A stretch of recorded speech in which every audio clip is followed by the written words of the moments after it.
submitted the 2022 Appropriation Act amendment proposal to the National Assembly. In the amendment proposal, the President earmarked the sum of 2.557 trillion naira for fuel subsidy. The amendment proposal is contained in a 6-page letter sent to the House today. In the letter, President Buhari is asking the National Assembly to approve the sum of 2.55 trillion naira supplementary budget for petrol subsidy from July to December 2022. The Senate President Ahmed Lawan and Speaker of the House of Representatives Femi Gbajabiamila read the letter in their respective chambers. In the letter, President Muhammadu Buhari said the amendment is necessary to accommodate some issues in the country, including petroleum subsidy, which must be considered. He's also asking the National Assembly to review the Finance Act 2021. Accordingly, President Muhammadu Buhari in the letter said it was imperative to remove all capital projects that were replicated under the 2022 Appropriation Act. The Senate in December passed the 2022 budget and 17.126 trillion naira of 17.126 trillion naira, increasing the appropriation bill by 735.8 billion naira. President Muhammadu Buhari is set to join European and other African leaders as well as heads of multilateral organizations at the 6th European Union-African Union Summit in Brussels, Belgium today. The summit, which holds February 17th to 18th, 2022, will have the participants deliberate the theme currently affecting the world. Such areas of discussion include financing for sustainable and inclusive growth, climate change and energy transition, digital and transport connectivity and infrastructure, peace, security and governance, and private sector support and economic integration. Others are education, culture and vocational training, migration and mobility, agriculture and sustainable development, and health systems and vaccine production. President Buhari will use the opportunity of the meeting to have other bilateral engagements. The President will be accompanied on the trip by Minister of Foreign Affairs, Ambassador Jeffrey Onyema, Minister of Health, Dr. Osagio Henry, Minister of State for Environment, Sharon Ekazo. The National Security Advisor, retired Major General Babagana Mungono, Director General of the National Intelligence Agency, Ambassador Ahmed Rufai Abubakar, and the Chief Executive Officer of Nigerians in Diaspora Commission, Abike Dabiri Eroa, will also be part of the entourage. President Buhari is expected to be back in the country on Saturday. The West African Examination Council says that prospective school candidates without National Identification Number, NIN, will be allowed to write this year's West African Senior School Certificate Examination. The Council's head of National Office, Mr. Patrick Arihan, gave the assurance at a news conference to announce the release of results of the WAEC 2021 for private candidates second series on Monday. Ariane was speaking against the backdrop of apprehension by some parents following the recent collapse of the NIMSI portal. He noted that it was commonplace to occasionally experience challenges with the introduction of new policies, noting that everything would fall in place with time. Another sporting arena, Edo State Deputy Governor Philip Shaibu believes the Super Eagles have the materials to overcome Black Stars of Ghana home and away if the Nigeria Football Federation helps to prepare the team adequately. Correspondent Mama San Oba has details of this and other sports updates.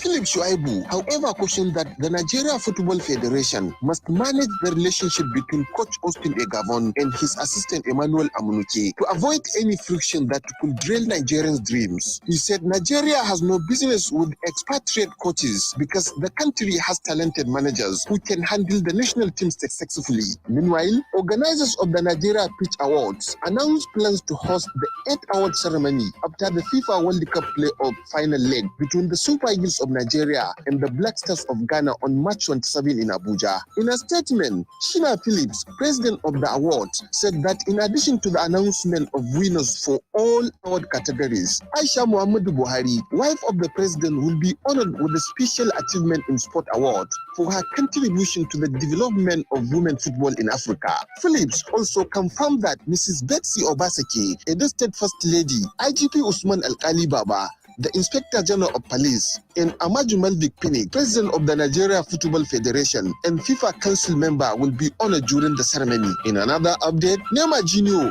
could play his first game for Paris Saint-Germain since November when they faced Real Madrid in the first leg of their Champions League last 16th tier today. Similarly, Manchester United manager Ralph Rangnick insists there is no need to strip Harry Maguire of the club captaincy, despite admitting he has seen some weaker moments from the defender in recent matches. Maguire has come under scrutiny for several blow performances this season, and a section of United supporters have suggested that armband should be taken away from him. And on tennis, Novak Djokovic holds on to the world number one spot ahead of Daniil Medvedev and Alexander Zverev in the latest ATP rankings released yesterday. But the Russian could end Serve's record-ranking two-year domination of the rankings from February 28 next, with Novak Djokovic to compete in Dubai and Medvedev in Acapulco the same week. There were no changes in the top 10 this week, with the Canadian Felix Auger-Aliassime edging closer to 8th place after capturing his first ATP title in Rotterdam on Sunday with victory over world number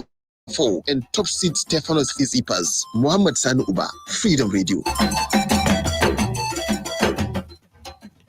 The global news is coming to you from Freedom Radio 99.5 FM.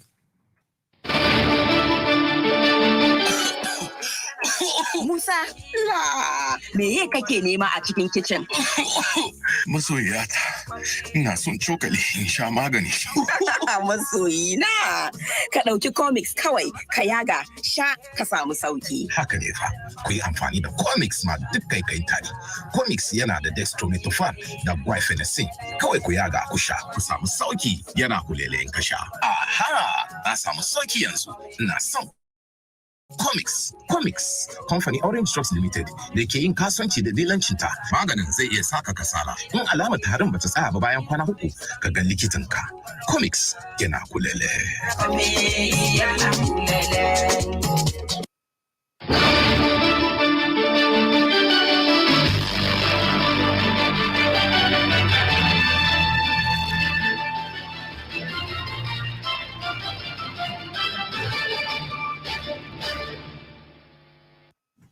Welcome back. You're still listening to Freedom Global News on 99.5 FM. The House of Representatives Committees on Anti-Corruption and Public Service Matters today summoned the Secretary to the Government of the Federation, Boss Mustafa, and heads of ministries, departments, and agencies for failing to honour an invitation to an investigative hearing.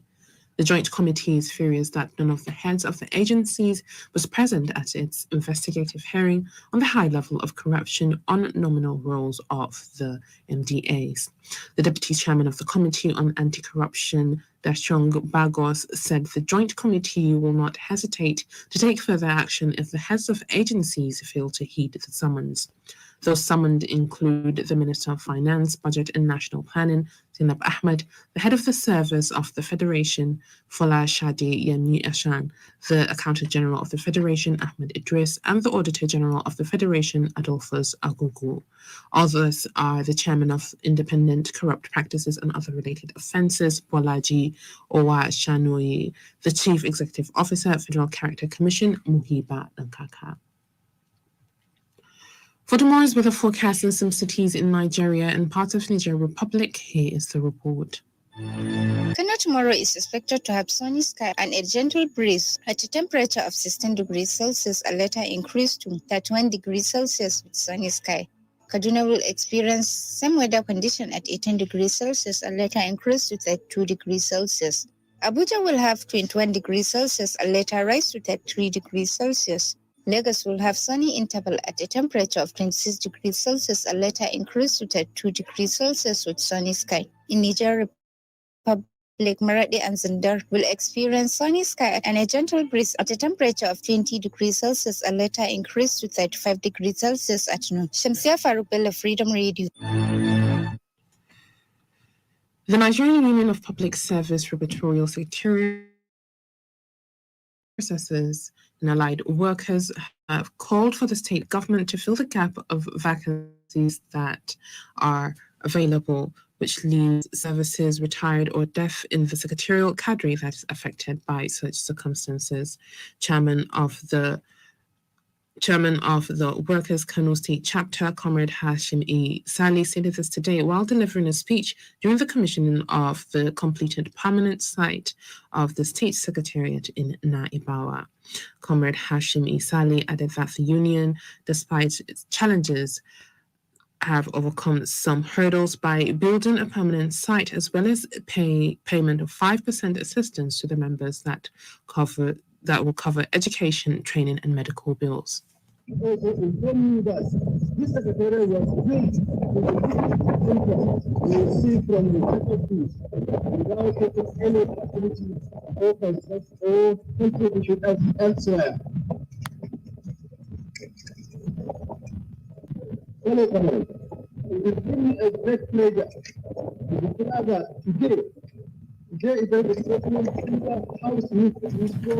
in his remark at the event, the state chairman, Nigerian Labour Congress, Comrade Kabiru Ado reiterated the union's commitment towards defending the welfare of workers, especially calling the state government for the stoppage of monthly deduction of the state pensioners' funds. Correspondent Ahmed Mohamed Lawan reports that various dignitaries, which include the NUPSRA National President, Comrade Rosalind Uba Amara, took Chairman, Comrade Mansour Isa Adamu, and Chairman of Kano Pension Fund Trustee Alhaji Sanit Dawaki Gabasawa were present. And on business, Anas Mohammed Mandi has updates. The headline inflation of Nigeria has dropped to 15.60 in January 2021. Reports cite that the figure was a 0.03% drop in what was recorded in December last year, which was 15.63. The Statistician General of the Federation and Chief Executive Officer of National Bureau of Statistics, Dr. Simon Harry, in a press briefing today, noted that the December figure was a rise from an 8-month decline of the nation's consumer price index. He added that on a month-on-month basis, the PUTSOP index increased by 1.62% in January 2022, which was down by 0.57% points from 2.19% recorded in December 2021. Meanwhile, the National Insurance Commission said insurance companies in the country earned 630.36 billion naira premium in 2021 and paid 238.05 billion naira as claims. The head of corporate communications and market development of the commission stated this in the commission unaudited result for 2021. According to the commission, the total gross premium income earned by the insurance companies in 2020 was 520 billion naira. Anas Mahmoud Mande, Freedom Radio. On the foreign scene, Ethiopia's parliament has voted for an early end to a 6-month state of emergency declared last November when rebel Tigrayan forces were threatening to march on the capital, Addis Ababa. The lawmakers' decision came today after cabinet proposals last month about cutting short the emergency measures in light of improving security conditions in the country. After swift advances in November, most of the rebel forces have retreated to their home region of Tigray, and there are signs of a tentative thaw in relationships between the warring sides. And with this, we've come to the end of today's Global News. On behalf of the entire production team, I'm Hauwa Adamu Kiyawa. Have a wonderful evening.